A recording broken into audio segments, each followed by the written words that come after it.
us by saying, blessed man that walketh not in the counsel of the ungodly, nor standeth in the way of sinners, nor sitteth in the seat of the scornful.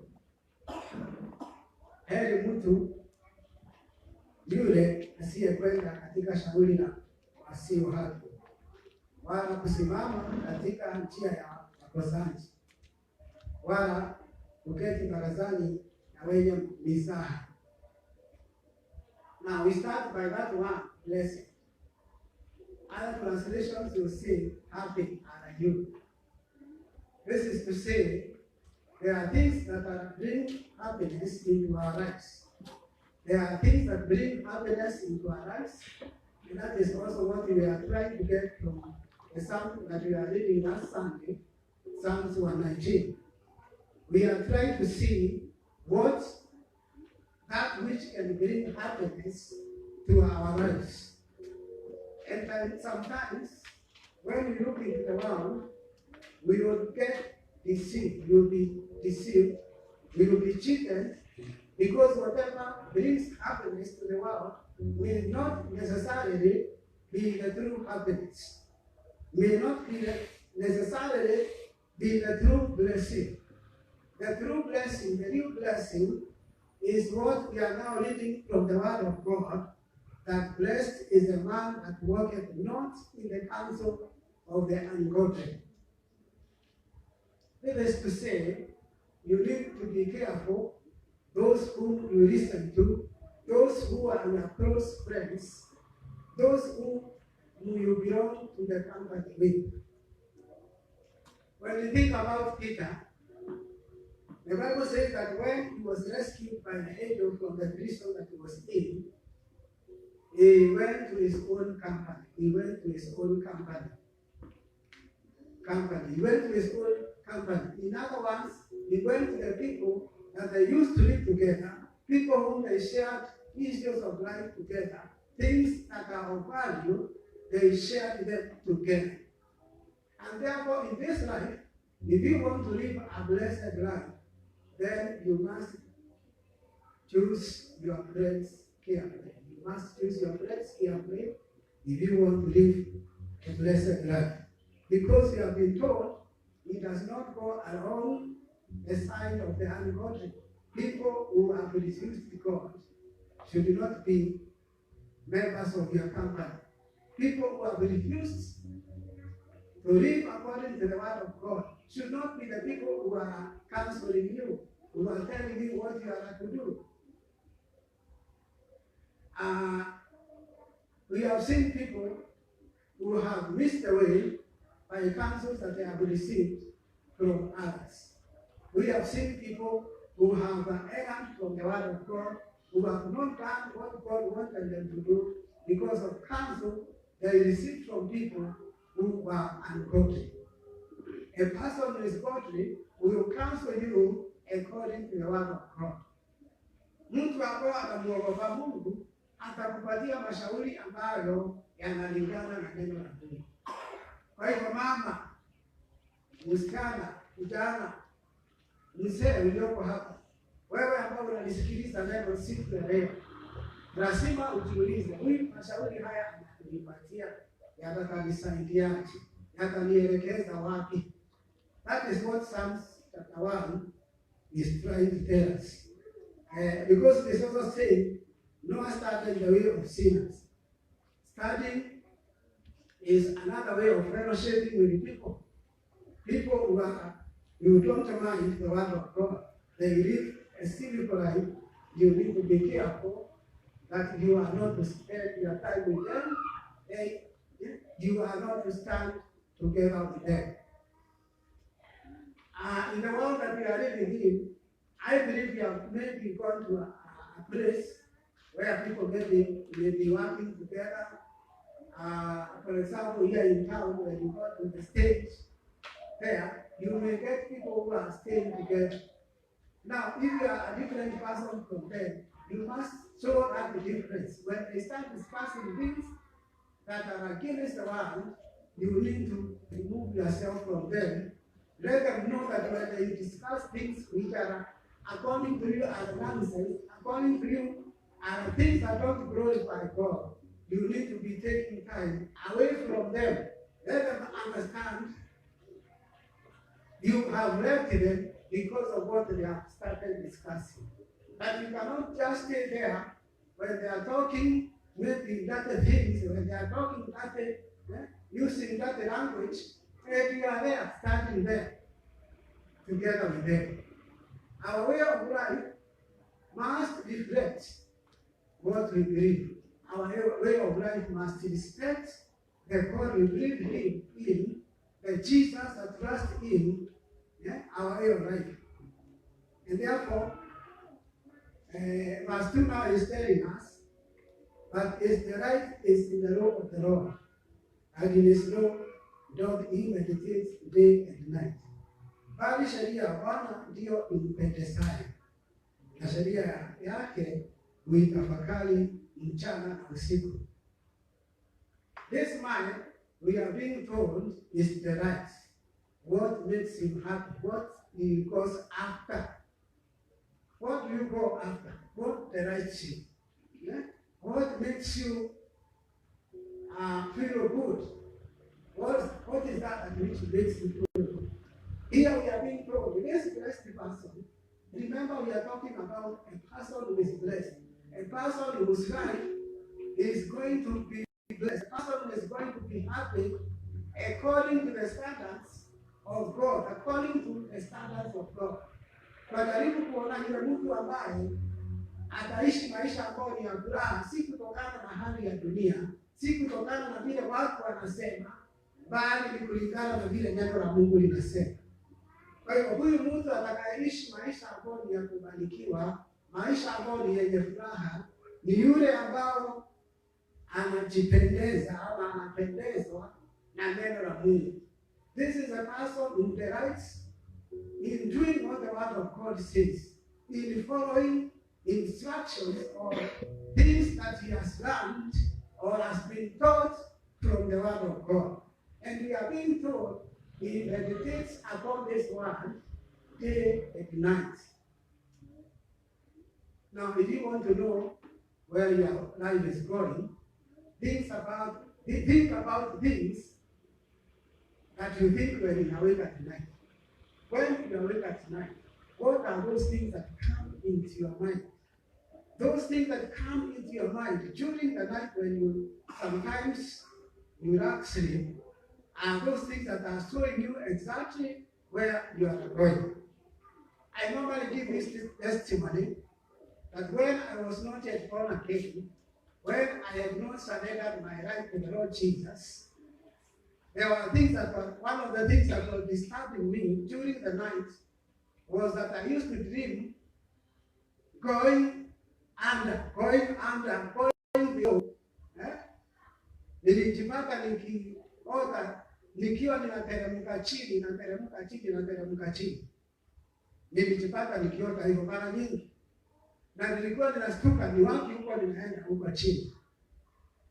And I normally say, the moment I gave my life to Jesus, that kind of a dream, I never continued to dream going down.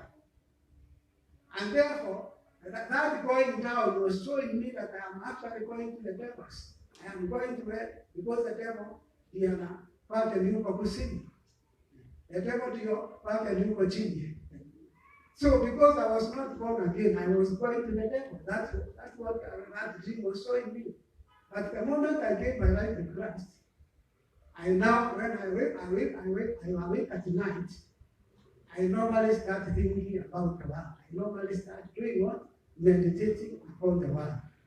So when you awake at night, what kind of things start coming into your mind? You need to ask yourself, what kind of things?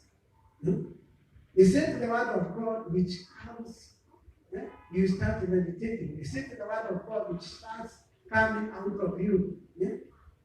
Do you remind yourself of the word automatically? Because at that time, you have no Bible that you are reading. You are asleep, but you have that sleep has left you. So what kind of things are coming to your mind? And Jesus also said, from the heart, a man speaks. From the heart, a man speaks. So from the heart also, a man meditates. From the heart, a man meditates. So whatever is inside of you. So if we are not rich in the word, then whatever we will be meditating will be things that maybe the devil has said, brought to you. And therefore we must be careful what we meditate upon even during the night. Na sheria zake usitafakari usiku na mchana. Even during the day, the things that we are thinking about during the day, they are also very important. A person who is a thief will think on how he is going to steal. A person who is a thief will think on how he is going to steal. Person who is a prostitute will think on how he can get men to prostitute. So you need to ask yourself during the day, during the night, what are those things that occupy your mind? Is very important. That's why the Bible is saying our mind needs to be renewed. What is that which renews our mind? It is the word. So we need the word in our lives. Now, when we start doing that, verse 3 is also telling us what will happen to you. Verse 3 is telling us, if you keep meditating upon the word, then he shall be like the tree, a tree planted by the rivers of water, that bringeth forth fruits. But his fruits in the season. His leaf also shall not wither, and whatever he does shall prosper. Now, this tree is not being called a date. This tree that we are reading in verse 3 is not being called an age. It is being called tree planted by the rivers of water that bringeth forth his fruit. This is a person. Yeah? It is not an ordinary tree like you know trees. No, this is a person. What are the rivers of water? It is the word of God. This person, because of feeding on the word of God continually, because of getting the word, then this person is being told he shall be bringing fruit in a season. He will live a fruitful life. He will live a fruitful life. The way to live a fruitful life is to take the word of God seriously in your life. Take the word of seriously in your life. Yeah? Colossians says, we become rich in the world. But we have people who are very poor as far as the word is concerned. We have people who are very poor as far as the word is concerned. If you are poor as far as the word is concerned, then your life will not be fruitful. We are also being told, his reap. It is not a tree. No, it is his. It means it is a person. This person shall not do what? Shall not wither. And whatever he does shall prosper. Do you want prosperity in your life? I will take you back to Joshua. Joshua was told, this book of the law should not depart from you. This book of the law should not depart from you. In those days, we have what we call the 5 books of Moses. Yeah, the scroll was there. During the time of Joshua, I want to believe, because Moses had already died, and Moses is the one who wrote those 4 books, or 5 books of Moses. So the scroll that was written by Moses was there. So it's like he's being told, these scrolls that were written by Moses, and we know Moses went to the mountain and was given the word. Was given the word by God. It was not his word, it was the word of God to the people of Israel. So Joshua is being told, this book of the law should not depart from you. God has not changed. He still requires you to have his word in you. He still requires you to have his word next to you, next to your heart. Huh? So, take the word of God seriously, believe in the word. I normally say, that when you come to church, when you go to church, wherever you go to church, those of you watching me live on Facebook, wherever you go to church, those watching me on YouTube, wherever you go to church, make sure maybe those things that you are going to learn during that day, during the week, can you do your own Bible study? By going through again the scriptures or wherever you wrote whatever was going on during the Sunday service, can you go through it again as your own Bible study during the week? What will happen? The Holy Spirit will minister to you things that maybe even the preacher did not see. The Holy Spirit will bring it to your attention things that maybe even the preacher did not preach. Why? You have the Holy Spirit who is the teacher. You have the Holy Spirit who is to help you. He is together with you. Therefore, whatever was taught today, whatever was taught last Sunday, if you have written it somewhere, you can be doing the whole Bible study by going through whatever.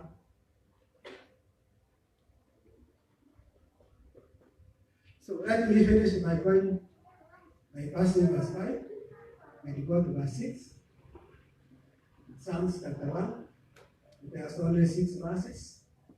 So we are finishing by reading verse 6. For the Lord knoweth the way of the righteous, and the way of the ungodly shall perish. Kwa kuwa Bwana ajua njia ya mwenye haki, bali njia ya wasio haki itapotea. This is to tell us, if you are righteous, if you are doing what is right in the eyes of God, God knows. God can see your ways. Mungu anaijua njia ya mwenye haki.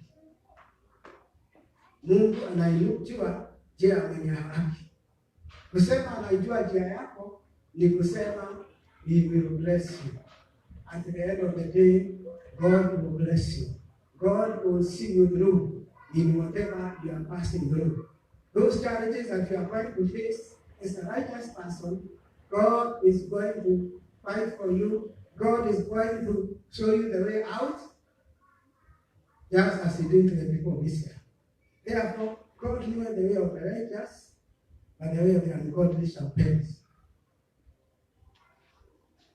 Man of God, woman of God, I normally say, don't compare yourself with the people who don't fear God. Don't compare yourself with the people who don't mind the word of God. Why? You are not on the same league. Why? Your focus in life is not the same. Why? Your destiny is not the same. You are focused on getting into heaven. You are focused on spending your eternity with the Lord Jesus. You are different with that person who has decided he is going to live his life the way you do want, his life the way you do want, because he doesn't care whether there is heaven or there is hell. But whether he believes this or not, there are people who spend their eternity in hell, there are people who spend their eternity in heaven. So if you have chosen the way of heaven, then live a righteous life, because God knows the way of the righteous. Mungu anaijua njia ya mwenye haki, lakini njia ya wasio haki itapotea. In other words, at the end of the day, they are perishing, they are getting lost. Bible says, for this purpose, the Son of Man was manifested. He came to seek the lost. He came to seek the lost. You have been found. Don't go back to being lost. If you have been found, stay in that place where God has blessed you. Stay righteous. Stay doing the will of God. And your life will never be the same. You are going to live a blessed life, even as we have read from the book of Psalms. So the Lord bless you. I want us to stand and respond to the word of God by telling the Lord, help me to stay in your ways. Help me, Lord, to stay in your ways. Father, in the name of Jesus, I thank you, Lord, for those who have heard your word. I pray that, Jehovah, you may help them, Lord, to understand that the way of the blessed people is when they seek you, is when they live according to your word.